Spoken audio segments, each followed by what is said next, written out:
Hello বন্ধুরা, আসসালামু আলাইকুম। আপনারা OBS স্টুডিও দিয়ে ভিডিও রেকর্ড করছেন, কিন্তু ফাইল কোথায় সেভ হচ্ছে সেটা খুঁজে বের করতে অনেক ঝামেলা হচ্ছে। সো আজকে আমি দেখাবো কিভাবে আপনারা OBS স্টুডিওর ফাইলগুলো নিজের ইচ্ছে মতো ফোল্ডারে সেভ করে রাখবেন। সো ভিউয়ার্স, এর জন্য আপনাকে OBS স্টুডিওটি ওপেন করতে হবে। সো আমি OBS স্টুডিওটি ওপেন করলাম। OBS স্টুডিও কিভাবে ডাউনলোড করবেন এবং কিভাবে স্ক্রিন রেকর্ডের যাবতীয় সেটিংগুলো করবেন এর জন্য আমাদের একটি প্লেলিস্ট আছে, আপনারা সেই প্লেলিস্টে গিয়ে ভিডিওগুলো দেখতে পারেন। সো গাইস, OBS স্টুডিও ফাইলগুলো নিজের ইচ্ছে মতো সেভ করে রাখার জন্য আপনাকে যেতে হবে এই বাম পাশের উপরে যে ফাইল অপশন আছে এই ফাইল অপশনে। এরপর আপনারা সেটিং অপশনে যাবেন। সেটিং এ যাওয়ার পর এখানে 3 নম্বর সেটিংটি আছে আউটপুট, এখানে ক্লিক করবেন। দেন এখান থেকে আপনারা এখানে দেখুন রেকর্ডিং পথ নামে একটি অপশন আছে। এখানে এতদিন যে আমরা ভিডিওগুলো করেছিলাম সেগুলো এই ফোল্ডারে ভিডিওস ফোল্ডারে সেভ হয়েছিল। তো আমাদের নিজের ইচ্ছে মতো ফাইলে সেভ করার জন্য এই ব্রাউজ অপশনে ক্লিক করবেন। দেন এখান থেকে আপনার কম্পিউটারের যে কোনো একটি টাইপের ফোল্ডারগুলো আপনি এখানে সিলেক্ট করতে পারেন। সো আমি ই ড্রাইভে গেলাম।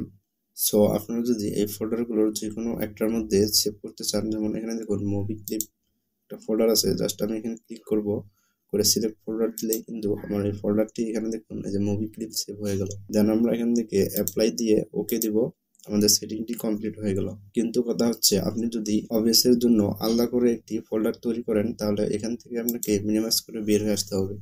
দেন এখন আমি চাচ্ছি যে এটা আমার ইচ্ছা মতো একটি ফোল্ডারে আমি সেভ করব। তো এর জন্য আমি ডেস্কটপে মাউসের রাইট বাটনে ক্লিক করব। দেন এখান থেকে দেখুন নিউ অপশন, এখানে যাওয়ার পর এই যে ফোল্ডার, এখন যদি আমি এখানে লিখি OBS, এখন আমি চাচ্ছি যে আমার ডেস্কটপের এই ফোল্ডারটিতে আমি OBS এর ভিডিও ফাইলগুলো সেভ করে রাখবো।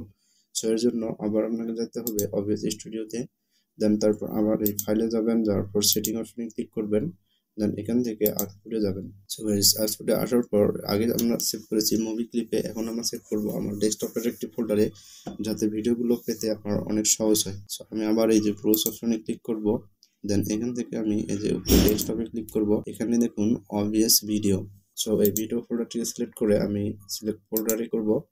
দেন এখন আপনারা দেখতে পারবেন আমার এই OBS এর যে স্ক্রিন রেকর্ডের ফাইলগুলো থাকবে সবগুলোই এই OBS ভিডিওর মধ্যে সেভ হয়ে যাবে। তো এরপর আমরা এখান থেকে অ্যাপ্লাই দেবো, দেন ওকে প্রেস করব।